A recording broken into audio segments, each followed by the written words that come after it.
Welcome everyone to this Trinity P3 webinar, Going Beyond Purpose to Relevant in a Disrupted Environment. My name is Darren Woolley, I'm the CEO of Trinity P3, and I want to welcome you for joining and thank you for joining us today.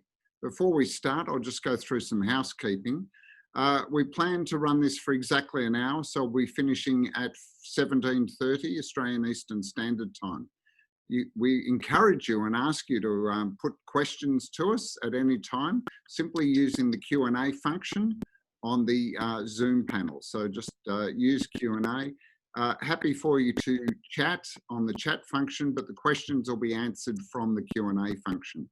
Also, we are recording this session for future use, and in fact, we'll be sending out emails to you in the next 24 hours with a link to a recording of this webinar. Now, before we start, I just want to introduce our panelists. For management, we have Dr. Lee Styger, who's the Director of the Executive MBA course at Sydney Business School, University of Wollongong, giving us a management perspective. And for marketing, Mr. Nathan Hodges, Managing Director, ANZ Trinity P3. Nathan has marketing experience heading up marketing departments as well as agencies. So welcome to both of you. Thank you very much. Okay.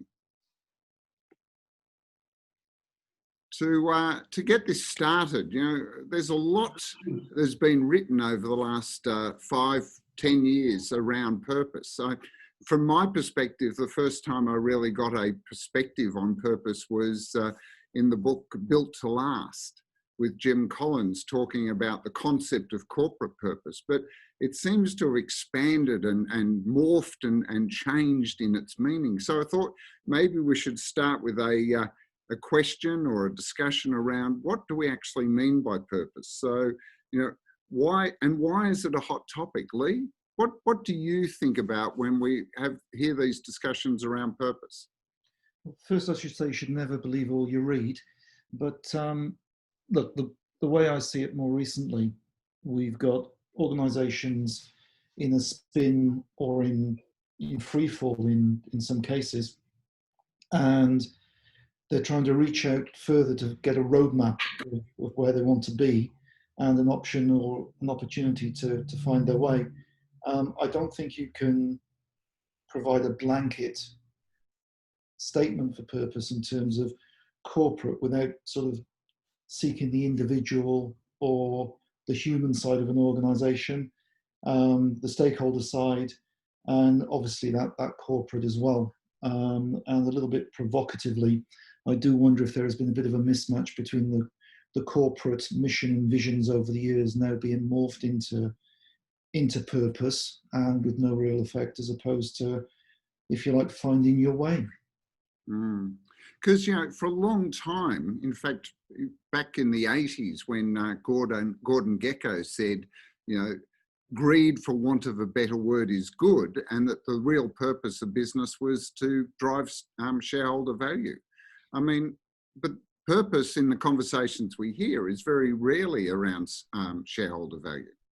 There's a very good friend of mine that does a wonderful rant for probably about 4.5 hours just on this. He comes from a financial background. He said, let us not forget that business is here to make money and return that to its shareholders. I have my own personal rant about not-for-profits, and the idea is that they shouldn't make money, when my view is that they should, but distribute those funds to their communities. And ultimately, that's what a business is there to do.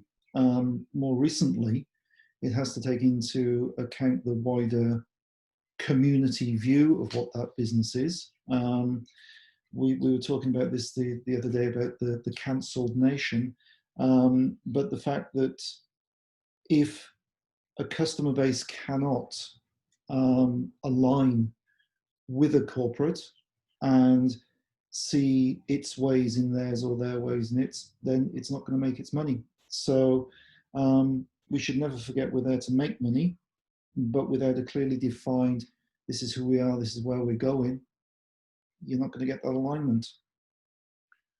Thanks, Lee. Nathan, marketing is talking a lot about purpose, you know, and particularly it almost feels like it becomes a surrogate marketing strategy. What's your definition, or how do you see purpose being applied to marketing? I suppose marketing typically talks and talks and talks about a lot of stuff at any given time, and everybody's got an opinion. And, you know, we talk about purpose as a hot topic. I mean, purpose has been a hot topic for so long. I mean, certainly since Simon Sinek exploded the whole thing, which was way back in 2010, and started to talk about why as a necessary, you know, kind of centered at every single marketing campaign, organisation, service brand, and marketing initiative that there ever should be. And I often see, you know, I'm talking on behalf of marketing, actually, you know, part of Trinity P3, so we consult to marketing. I feel like, you know, I'm talking on behalf of marketing, but I feel like we just get terribly, terribly confused.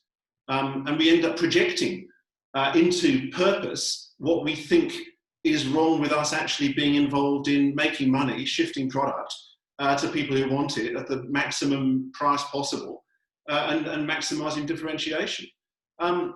Purpose becomes so confused so often in our travels around the marketing community with vision, with mission, with objective, with goal, with proposition, with brand value. All of these things become elided, and it's terribly lazy.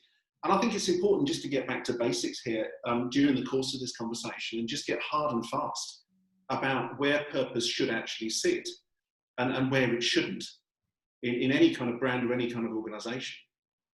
Well, okay, you've raised that. Where do you think purpose should sit within the organisation? Look, purpose should sit in the organisation. It shouldn't necessarily sit in a brand or a product or an ad campaign, because there are many, many aspects that can be brought into that. I mean, of the 6 classic things that you can say in for any kind of brand, any kind of marketing initiative to appeal to consumers, purpose can be some part of some of those, and it can be not part of those. If you think it's about, in any given conversation with a consumer in marketing, it's about looking good, feeling good, making you money, saving you money, letting you feel safe and secure, or saving time. Now, purpose, if we're to define it as, well, let's go on to define it in a minute, but if it's about applying purpose as one of the elements that makes that appeal convincing, it's pretty much on feeling good. And I don't want to sound cynical, because feeling good is not necessarily putting a salve on your conscience. It can actually be much more high-minded than that.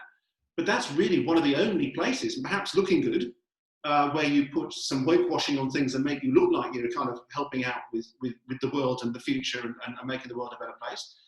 These are the only places that's useful. It's not to denigrate it or downplay it, but actually purpose and those higher-minded things are a tool within the brand's box, but they're not an absolute must-have. End the conversation. You can't do any marketing without this. It's just crazy. We've got the cart before the horse, as we so often do in marketing, because we talk to each other all the time.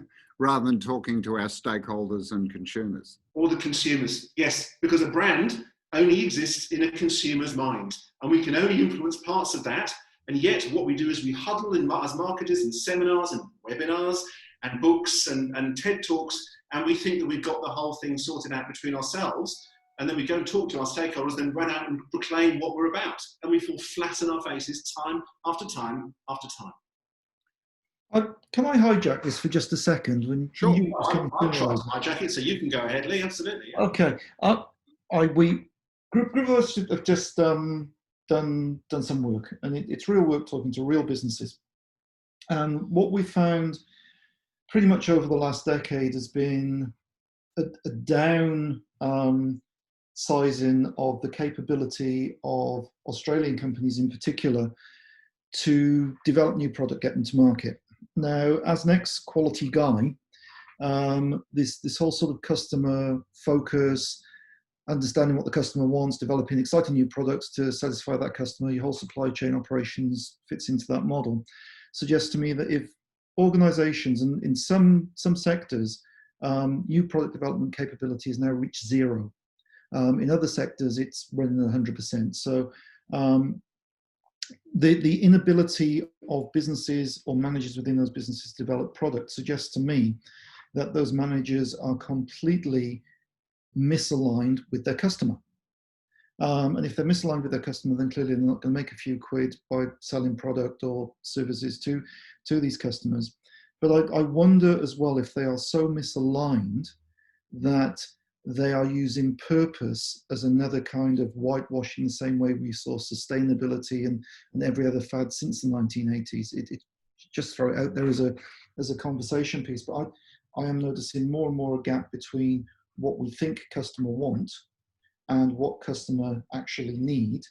And then we fill that gap almost with frog DNA to try to join the bits together, if that makes sense.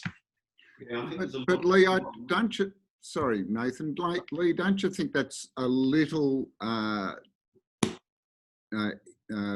lacking in the generosity of the fact that your organisations can use purpose to actually galvanise the organisation itself to a direction?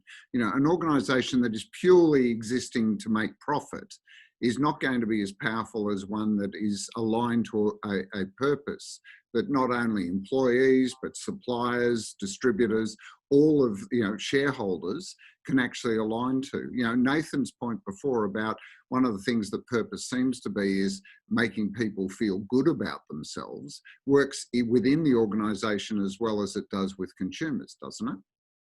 Yeah, but hang on. We have a legal responsibility, if not a responsibility to our shareholders to be legal, decent, honest and truthful, or we'll get out and bang goes the sales line, and ever more so in these globally connected times. So these are not differentiators, these are just skin in the game. So then it goes back to the only way that we can make more money for our shareholders, in turn, I suppose, be sustainable, not in the green sense, but actually in the fiscal sense, is to get closer and closer to our customer. Now, in the old days, that used to be the sole realm of marketing, or should I dare say, the black arts of sales. But we seem to have morphed slightly here. But my point is that if we are not actually delivering to our customer what they want, are we using purpose as just another word to fill that gap? Nathan, what do you think? Look, purpose can be an incredibly powerful differentiator, but it needs to be grounded in truth. What you can't do is reverse purpose onto an organisation and greenwash it and whitewash it and then run out and say, look how great we are. Now, I agree with what you say there about table stakes, Lee. I think that's right. And there's certainly plenty of examples of changing what the table stakes are.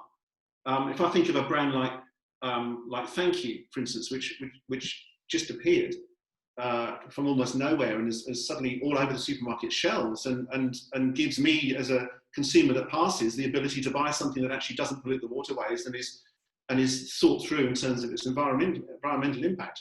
Fantastic. What you can't then do if you're a Unilever or you're a P&G is compete with those guys by trying to paint yourselves in the same, or cover yourselves in the same kind of cloth. I mean, you know, so that's where purpose falls down. But, you know, you don't have to have purpose in order to counter that as well. If you want to give consumers what they want, if you want to really get close to consumers, then if you're cynical about it, you know, you don't have to give them something that's necessarily green. You can give them something at a price point. You can give them something that works better, that removes stains, that kills COVID-19 stone dead. You know, I'm not sure that any of the products that are flying off the shelves at the moment are necessarily great for the environment in the household and personal cleaning market. But by God, you know, people want the surety of that brand promise delivered straight away. So look, I don't want to sound desperately cynical here, because I'm not. I love a brand with a good purpose. I'm a lefty. I'm soft-hearted. I'm a liberal. I'm all of those things. But this is marketing, and you need to make sure that you've got the right things in place and not just give it one solution for the whole piece. And that's I think what's happening. That's what's happening, where purpose becomes the thing that everyone must have, as I said earlier, to make them feel better somehow about doing this dirty job of marketing. Whereas actually it shouldn't be a marketing issue. It should be table stakes for the company that you're doing the right thing. And this is not new. I mean, when I started out in marketing in the mid-90s, you had to be doing the right thing as a company, otherwise people would see through you, because they only had to Google you to find out that you weren't doing the right thing. And, you know, we see brands like Apple at the moment. You know, it's extraordinary. People have a trade-off by having this beautiful device in their hands, and there are various devices that connect beautifully and they look fantastic and they're incredibly expensive, but we all know that there is a price to be paid in terms of labour conditions that produce that stuff. And the same way is happening with Facebook, where actually we thought Facebook was a great promise to connect with our family and our friends and the world, and actually it's got an incredibly sinister side to it, which is being completely stonewalled in the US, where they're actually affecting hate speech and politics and democracy. So, but isn't part of the problem here that it sounds like people are collapsing purpose and what was called good corporate responsibility? You know, we've just seen in the US a big movement, a ground-based movement around Black Lives Matter. And lots of companies have come out and supported this movement. But that's actually not purpose, because in some ways that is just table stakes, you know, to participate in the society that they belong to. I mean, doesn't purpose go more to the core of the business? You know, as Lee opened up with, it's defining who you are, what you do, and how that actually translates. I mean, is it that purpose should be there to drive profit, or is it that profit is driving purpose? Are people saying or creating a purpose because they think this is the way to profit, or is purpose and defining and having a good purpose the way to drive profit? I wonder if it's both. And I wonder if this conversation is in such a way that those on the good side of the purpose movement are actually using it to drive better customer engagement, better service, more sustainability, responsibility, prime objectives, and so on. And those that are on the dark side of this are actually using purpose as just another fad to try to convince us, the poor and suspecting customer, that they are doing the right thing. I wonder if there is the plural. I think it's a hierarchy. I think it depends which is more important to you. And this is the proof of the pudding. If purpose is actually genuinely an organisation ahead of profit, you will be prepared to lose money in order to maintain your purpose. Where it falls apart and where people come to just see straight through it is where purpose is a beard and glasses on the profit-making motive, and it actually is there to increase profit. But the moment that profit is threatened, purpose gets thrown out the window. And that's where people are sick of it. That's where people can't abide that from brands, particularly at the moment, where everyone's running around saying that they're here for you and they've always been here for you. All of that kind of woke washing and COVID washing. People see straight through that immediately. Look, there's Mike's raised a good question here, or at least made a good point. You know, we're talking about this in quite abstract terms, but he's raised the fact that Unilever, say their brands that support a positive change for people and the planet, grew 69% faster than the rest of their business. Now, this is very much about brand purpose, because Unilever, of all organisations, is a house of brands. There is only, you know, corporately there's a Unilever brand, but it's actually a house of separate brands. And so it's interesting, let's discuss Unilever from the perspective of brand purpose versus corporate purpose, because they also have a corporate purpose, don't they? Yes, they do. They never talk about that openly, because that's how they run their company. And you would then expect every one of the brands in the house of brands to conform to the elements of that purpose that are critical to that brand, critical to the Unilever's success. That's fine. I get that. Well, they do actually state it, which is that thing about a positive change for people on the planet. That's the corporate purpose. But then when it comes to Dove, it becomes natural beauty. And when it becomes Axe, it's something else. And when, you know, so the brands that do have those, that reflect that corporate purpose of, you know, improving positive change for people and the planet, they have to have their own interpretation depending on the segment that the product sits in. Sure, and I rejoice in the fact that the brands that actually have that purpose baked into what they do make more money. That's terrific. That's terrific. That's how things should be. I know there are brands like Patagonia where actually they make less profit because they return the money they make to the causes that they believe in. So this is all terrific. Where I think I part company is when marketers decide that we need a purpose and we have to put it into the company, and that's the way that we'll be able to launch our brand. And that just seems the wrong way round.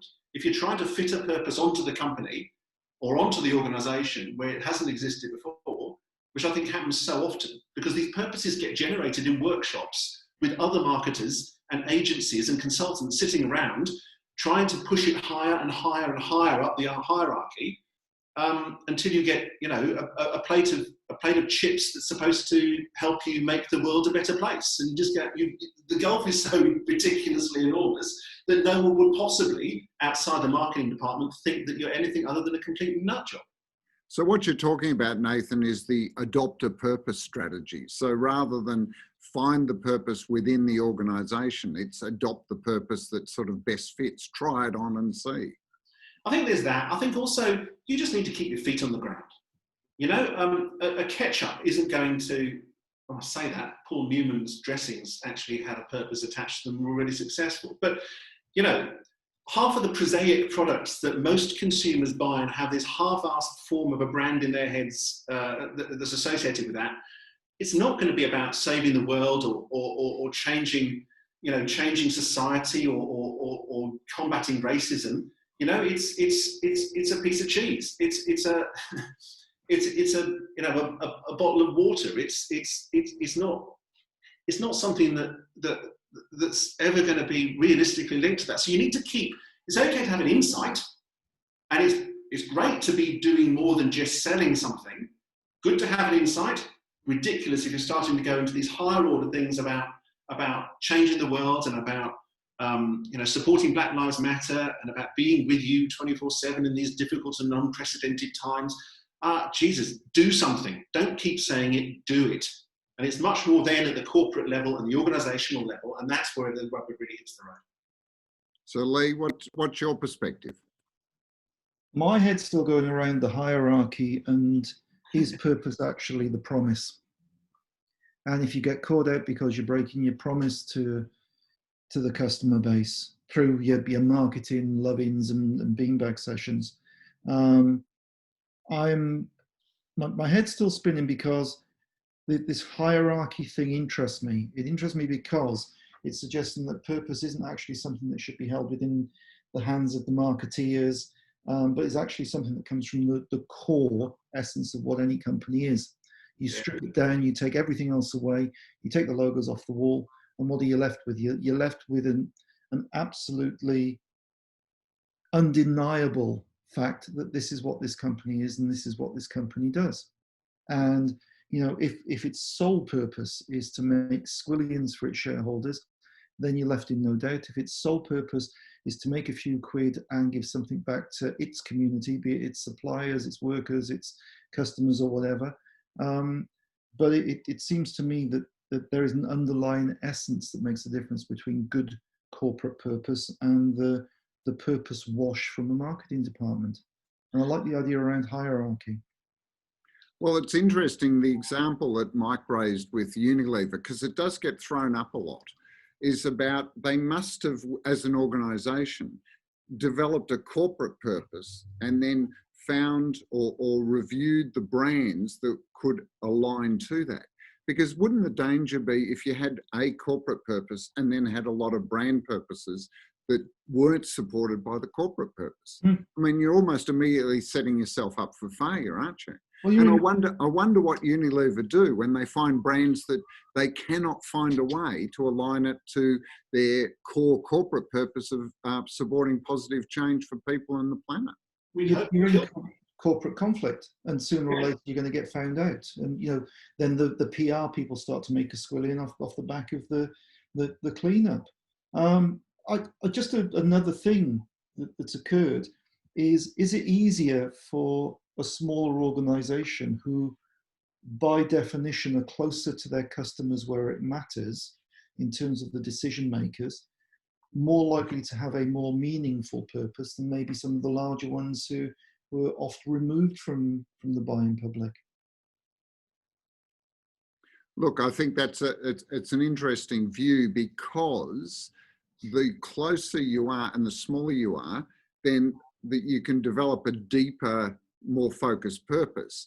But then In one line of the with your problems is, customer. as you scale that, will it actually scale? You know, it could be fine to develop a purpose small, but as you scale, will you continue to engage the same level of and percentage of customer, or do you just have to be there for those people that align to your purpose? Well, but then as you scale, you kind of start to lose touch. Is this when your marketing purpose wash starts to take over, and it's easier to talk about it than do it, perhaps?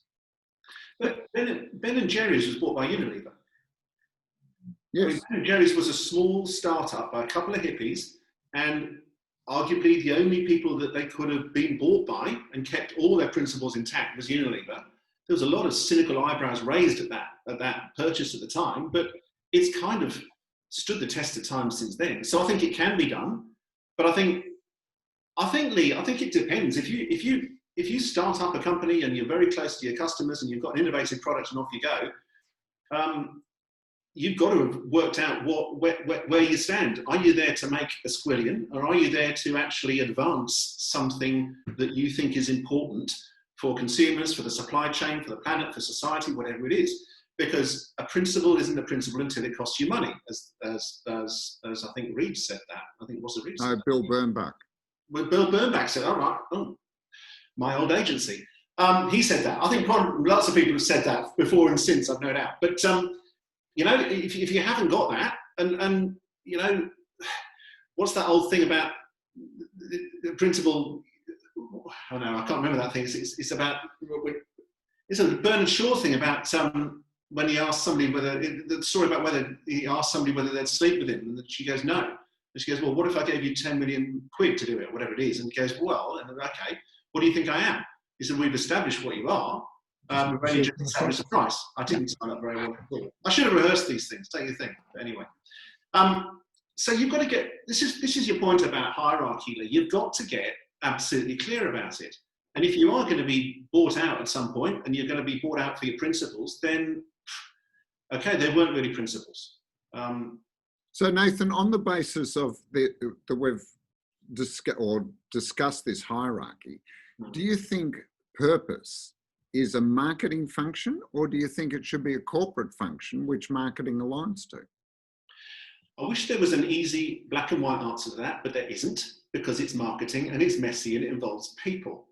So I think if it's relevant to what you're saying about that particular brand or product, and it gives you a competitive advantage, and that resonates with your target audience, then yes. If it isn't like that, if the corporate purpose is far too lofty to be attached to a packet of salt or to a pepper grinder without looking ridiculous, then no. But it doesn't let any corporation off the hook about off that hook of trying to run their business in a way that respects people, that respects the environment, that advances causes that are liberating and fair and free and all of that stuff. It doesn't, you know, it doesn't let them off the hook at all. Everybody's got to be doing the right thing. You just don't always need to put that into the comms, into the brand essence and vision and all of that stuff. It doesn't always need to be, that's not always relevant. But that in some ways confuses the original idea of purpose, which is, what is the purpose of the organization? Why does it exist? You know, in some ways, the very core of the differentiation should come from the organization itself. You know, to Lee's point, very early on, isn't purpose about defining the reason that you exist beyond making profit? I mean, there's lots of ways. You have to make profit. You know, I think, and again, it was in Built to Last. It said, profit is for companies what breathing is for human beings. You have to make profit to exist, but it's not the reason that you exist. You exist for something other than doing that. But Lee, couldn't purpose be just doing what you do much better for your consumers? Does it have to be some higher social standing? I don't think it needs to be. To go back a stage to answer that question, I think it's a corporate thing. I think the corporate thing drives purpose. This is who we are. This is what we do. Now, how many would have the balls to actually not turn a quick dollar come the time? I think that separates the good from the bad. But I don't see a situation where corporate purpose could not then be manifest through the marketing departments and gurus of the land in terms of making that connection, improving that connection with customer. But for me, it's a corporate thing. It has to be, because otherwise it gets hijacked along the way by interpretation or purpose of convenience. And at some point somebody's going to turn around, and we kind of be dancing on the edges here, but they're going to turn around and go, what's the relevance? You talk about all of this purpose, but what's that purpose? Its relevance to me in terms of buying my bag of salt or my bag of rice or bottle of water or whatever it is. But if you say we are going to source this from, our purpose is to return X, Y, and Z to this community, our purpose is to do no harm, our purpose is to have a negative carbon footprint or whatever, it starts to drive every other aspect that goes through that organization and the decisions that are made lower down. Well, and one of the problems with this is that it then becomes reactive.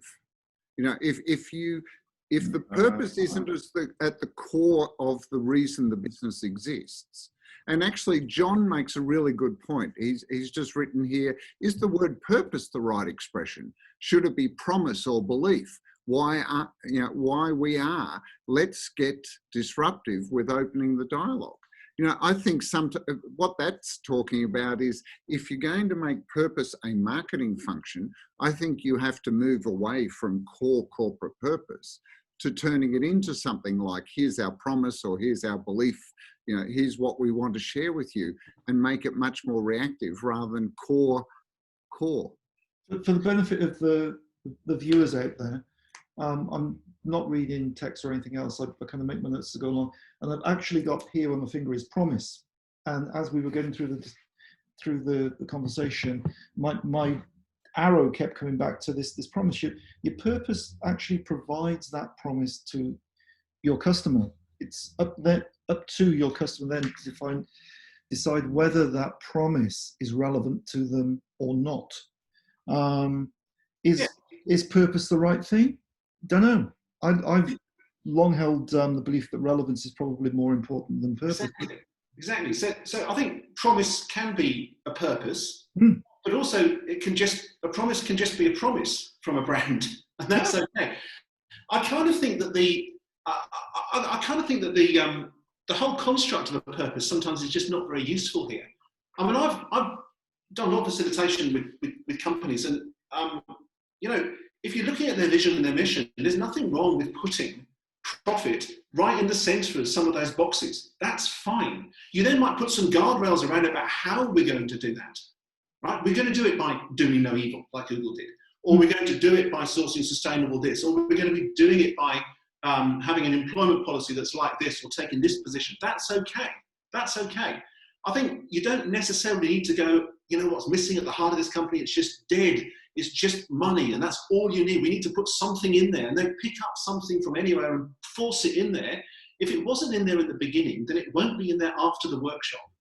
So I think there's nothing wrong with saying how we do stuff, and putting things in there that are right and are doing the right thing, but forcing into this allegedly dark heart void of trying to make a buck some highfalutin purpose, it's just going to fall off the moment you take a trip down the road. It's just rubbish. It's just purpose washing. I think that's where your purpose becomes your lie, and I think that's where organisations get caught out, because you've effectively broken that promise to your customer base. Why can't it be simple? And we're talking. You put profit at the centre, no problem with that. Legal, decent, honest, and truthful. Nobody is going to make a buck by breaking any of the prime objectives. It is just foolhardy to think that you're going to make a lasting dollar doing that. And there is an expectation from pretty much every customer base around the world now that you're not. So these are givens. And then you turn around and say, we're going to offer you the best quality water at the lowest price, or whatever it happens to be, fits a market niche. But at the heart of this still has to come, what are we promising that allows all of this to fit together? And I don't think it's a glue. It's not going to be conjured out of air or beanbags, but it's got to be something that you can stand behind. We're not going to do that because this isn't who we are. At the end of the day, has to fit with that. Is purpose the right word? Is promise the right word? My head still swims around relevance. Is your promise to me relevant to me here in this marketplace right at the moment? And I think finding relevance for an organisation might actually help them find their purpose in some respects. So Lee, sorry to cut you off there, but it was something that Nathan said earlier when he evoked the image of Simon Sinek saying why. What was it? The 5 whys, Nathan? Oh, I don't know how many whys he ended up 5. with. Yeah, the 5 whys. Now, I'm wondering, and in fact, Mike's made a comment here, that perhaps what we're really talking about is moving beyond why. Because in some ways, the purpose, the reason we exist is why we exist. But how, which is the next question or the next thing that you need to answer, is how do we deliver the promise implicit in the reason that we exist? I mean, Mike says, so is it something like purpose is why we exist? And what impact promise do we want to make to our people? So how do we make that impact? How do we live this purpose in a way that's meaningful and relevant to our people, be that our employees, our shareholders, our suppliers, and our customers? And the role of marketing is translating the how into a customer experience of the purpose. The role of marketing is doing that as long as it's relevant. If it's a service organisation, that may well be relevant. If you're a product brand, I'm not sure it always is. Relevance is everything, as Lee says. One of the accounts I ran when I first came to Australia was one of the telcos here, and their corporate purpose and their corporate culture was more like a cult than it was a corporation. And they insisted that all of their internal values and the reason they existed, they didn't articulate it very well, but the reason they existed and the way that they worked needed to run through all of the comms right down to the phone plan that you might buy and the number of minutes and the number of gigs you got. And it was just rubbish because it was absolutely irrelevant to the customers they were trying to talk to. So I think you've just got to keep your feet on the ground here and just make sure that you don't at any point descend into marketing nonsense, just irrelevant marketing cult speak. And that is what happens all the time. I've forgotten the question you asked me now. What was the question you asked? I've forgotten completely. I was saying, is it that purpose is actually about why an organisation exists, but which is why, how does that actually deliver for the various stakeholders? And from marketing's perspective, the consumer.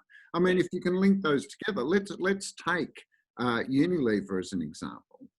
How, if the corporate purpose is to improve for people, the experience for people and the planet, then what are the elements of that? Whether it's packaging, whether it's the product positioning, whatever it is, how does that translate into delivering that through a product? If it's a service, How do we deliver that service that aligns it to our reason for existing, our why, but we're answering how? Because in many ways, why may not be relevant, but how is absolutely relevant. You've got me on the soapbox now. If our purpose is to save the planet or clean the environment, you know, fill in trendy thing in box here, it's easy to say, but by what measure? So you can have these corporate purposes, but by what measure? That it then degenerates again into this nonsense marketing speak. If this stuff is unmeasurable in terms of this corporate purpose. I think in Unilever's case, though, I don't think it does necessarily every single time. I mean, that's a wonderful house of brands to work on if you're a purpose-driven marketer. It's fantastic. And if you're a purpose-driven set of agencies, great. Off you go, you can do some great stuff. You can do it on Dove and Axe and all sorts of stuff, right? But, you know, I'll go back to my 6 ways in which brands appeal. You know, look good, feel good, make money, save money, feel safe and secure, and save time. As long as, so where that purpose is relevant to the product's benefit that you're trying to communicate to the target audience, great. Do it. Dove, fantastic. Sort of an Axe to a certain extent as well. It's about youth confidence. I get all that. But where actually the product benefit is, I don't know, it keeps you dry for longer, or it gives you a more comfortable shave, then purpose is a hygiene factor. So I buy this product on the basis of its competitive performance versus everybody else in the market. And I also happen to know that it wasn't produced by polluting an entire coastline with I don't know what, right? So there's a hygiene factor then. You don't make it an absolute imperative for all the marketing communications and the way that people run brands. And this is where marketers get completely caught up on this. If it's not relevant to what you're actually doing in terms of nailing your competitive advantage with that brand or product in the market to its consumers against its competitors, then don't use it. But Nathan, isn't that one of the problems, is that so many products and services do not have any longer a competitive differentiation? I mean, we all know you don't need to be differentiated, you just need to be distinctive. Most of the time, probably 90% of the time, you don't need to be genuinely differentiated. It's distinctiveness in marketing, it's looking at your brand codes, it's making sure you hammer up and down on those things. That's a lot of our job. Not to go into some great big irrelevant story about, you know, how important, you know, fish is, conservation of fish is, when I'm just picking up a bottle of ketchup. But therefore, being able to have a purpose and a promise that adds to your distinctiveness is actually in many ways easier than trying to develop a new product differentiation or a product distinctiveness.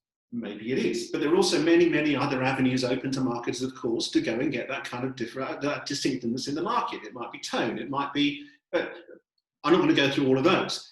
The point is that we all seem to want, as a marketing profession, we so often seem to want to gravitate towards the purpose because it makes us feel warm and we can workshop it and put it amongst ourselves and feel great when we go home about what we've been doing during the day. Whereas in fact, it's just one of many things, and most of the time it's not the most relevant one. It's simply a hygiene factor. It's simply table stakes. I don't want to buy a jar of Marmite from a company that also sells, or Vegemite, I can't remember which one it is, that also sells cigarettes to South America, which is the case at one point. So, you know, that dichotomy, that conflict there is a problem. So you don't want things like that in there. But other than that, it's a hygiene factor. It's difficult to make it a positive unless it's completely relevant to the marketing situation that you're facing and what you're trying to do with your brand or your product. Lee, going back to earlier, you mentioned about innovation. Yeah.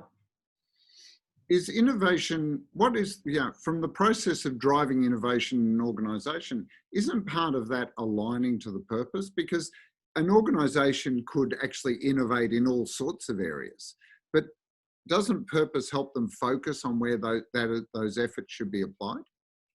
You think so, but it goes back to who is the customer, et cetera, et cetera.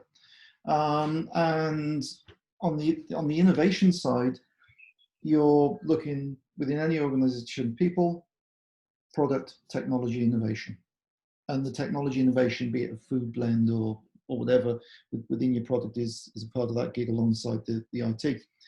But when you look at the lack of true innovation in organizations currently, manifest by very little product development, hitting the marketplace or new business models because of COVID, etc.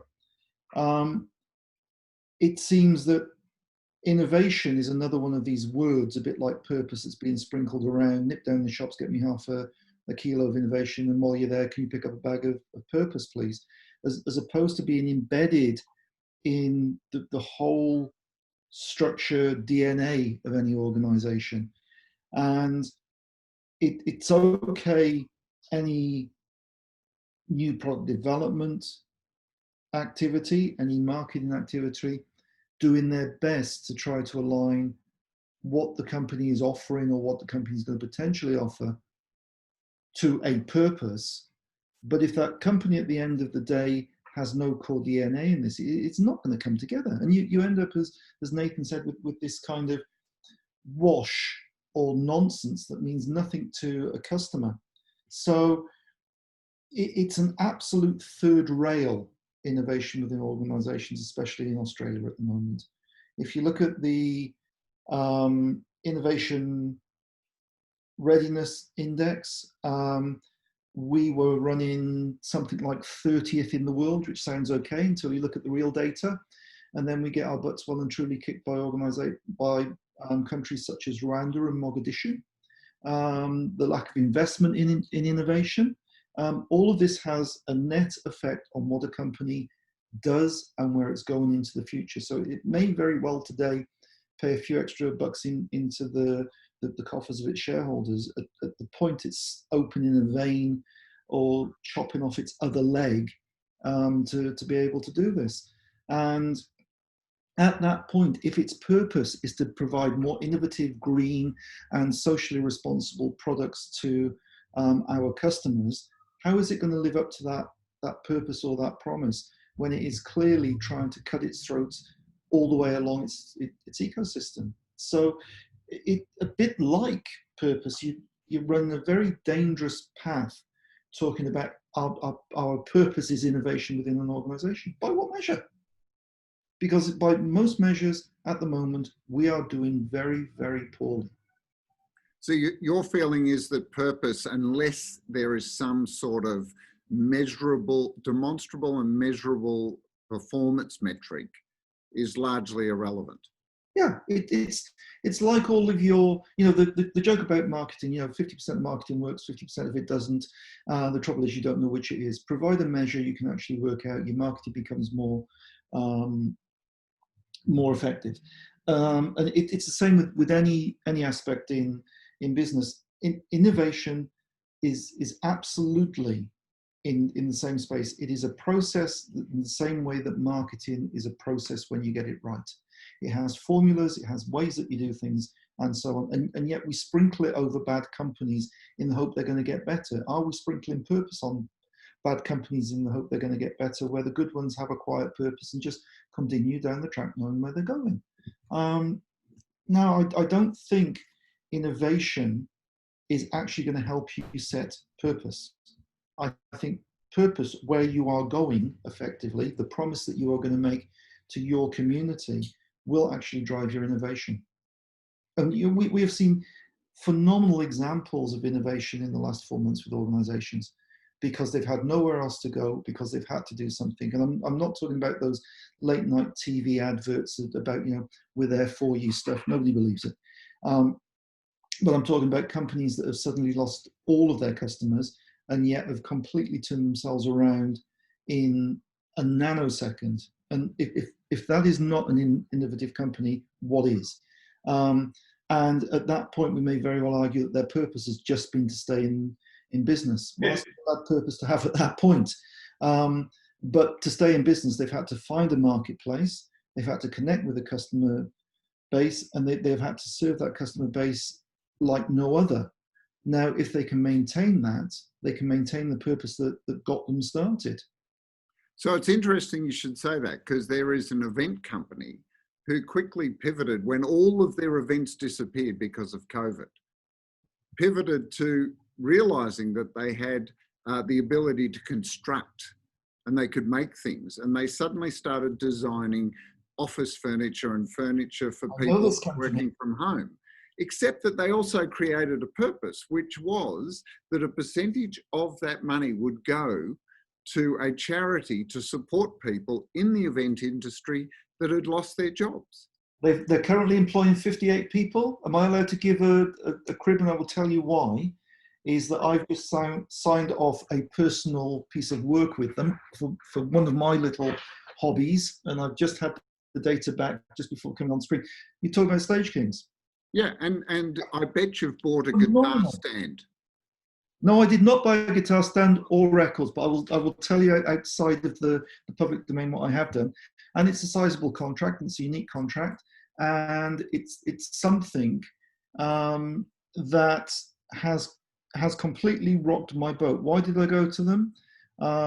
My partner did the whole Facebook thing, said, look what they're doing. There's a guitar stand, there's a cat stand, there's stands for your records. And these guys basically do plywood profiling. They were doing a whole bunch of stuff for events and things. Their customer service is second to none. There is not a problem with it. They have connected with their community. They continue to connect with their community. They're satisfying my own needs as a customer to them. Their communication is phenomenal. Their technology level is pretty good from, well, a global point of view. It's exemplar from an Australian point of view. Their customer service, I haven't found anything else like it. And this is a company just a few months ago, by any other means, people would just say, well, we'll put the final nail in the coffin. This is an organization that needs to go global just for the energy it's got there. And their purpose has been to keep going. And they've done this. They are incredibly good. You see, that for me, you know, so if you were to put a marketing hat on and try and define what their purpose is, I don't know whether it's profiling plywood, but I don't know what their purpose is, their core function, or whatever you want to do. If you want to put them in a brand pyramid, I think it's gloriously irrelevant. I love the fact that there's the corporate values and how that team actually operated, how they worked with each other, how they got to the need in their market immediately and just got the hell on with it, has said everything about how that company has survived and thrived under extraordinary circumstances. There's no brand purpose process involved there. There's no reading of Simon Sinek. There's no kind of going, oh, what's our why? What's our why? Oh, no, none of that. They just got on with it. This is why I think half the time this purpose stuff that we all talk to each other is a load of old rubbish. Well, thank you for being definitive, except that you can argue that they had a need. Yes, and that they're fulfilling it. They identified a need, and so that's the purpose, Nathan. I think, you know, in some ways you are overcomplicating it, because the best purpose is the one that fulfills the need. I mean, you know, whether it's Disney wanting to bring making childhood magic available to children of all ages, or Boeing wanting to make international flight accessible to all people. You know, these are large, big, big, hairy, audacious goals that actually drove the company and galvanized the people and became something that the consumers, the buyers, the customers bought into. I mean, I think what we need to do is stop confusing good corporate social responsibility with corporate purpose. I think donating your profits to a charity is a good corporate social responsibility. I don't think it's the purpose. In the case of Stage Kings, the purpose was our business has disappeared overnight. What can we do and where is the need? It's a marketing opportunity, which they identified product, customer, pricing, promotion, the whole lot. And being a good corporate citizen was just part of that package. Yeah. What I'm saying is that they didn't go from some prearranged purpose statement ahead of COVID-19 that guided them through the innovation cycle. They just got on with it. I mean, I'm not saying that for companies like Boeing or Disney or Unilever, there isn't richness to be mined in terms of using purpose for some of the products and some of the innovations, some of the brands that they've got in their portfolios. But I do think that the marketing community a lot of the time spends far too long dancing on their head of the pin around purpose and forgets that anything we do has to be relevant and it has to resonate with the customers and the consumers to whom it's being targeted.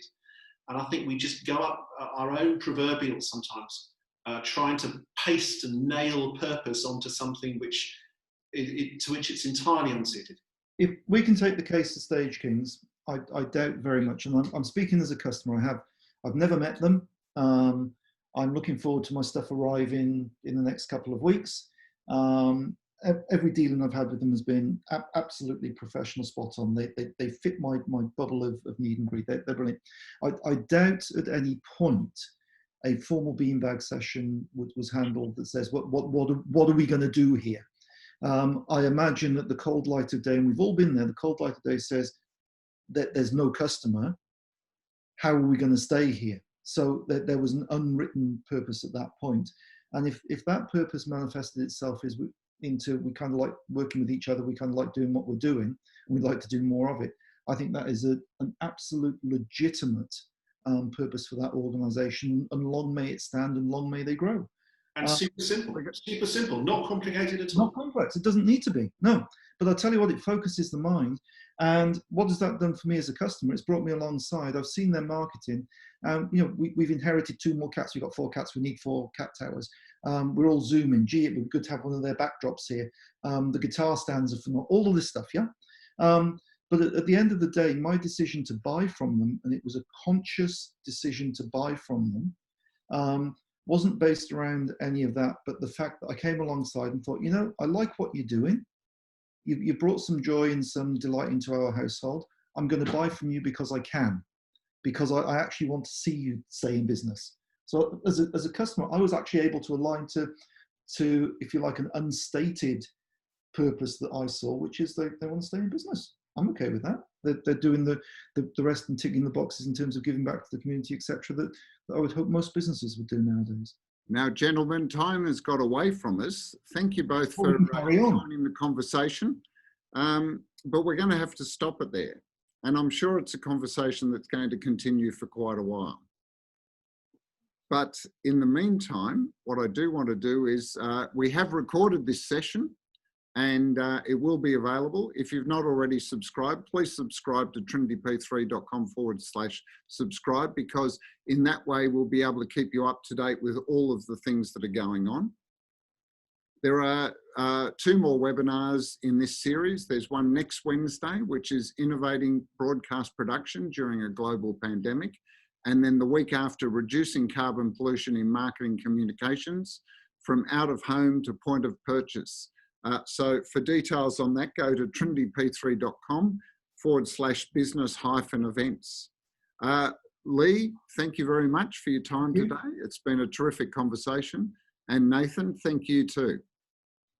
For everyone else, thank you for joining us. If you want more information, we're available on our blog, Twitter, LinkedIn and Facebook, or in Sydney, Singapore and London. Thank you very much for joining us today, and we hope you have a terrific day.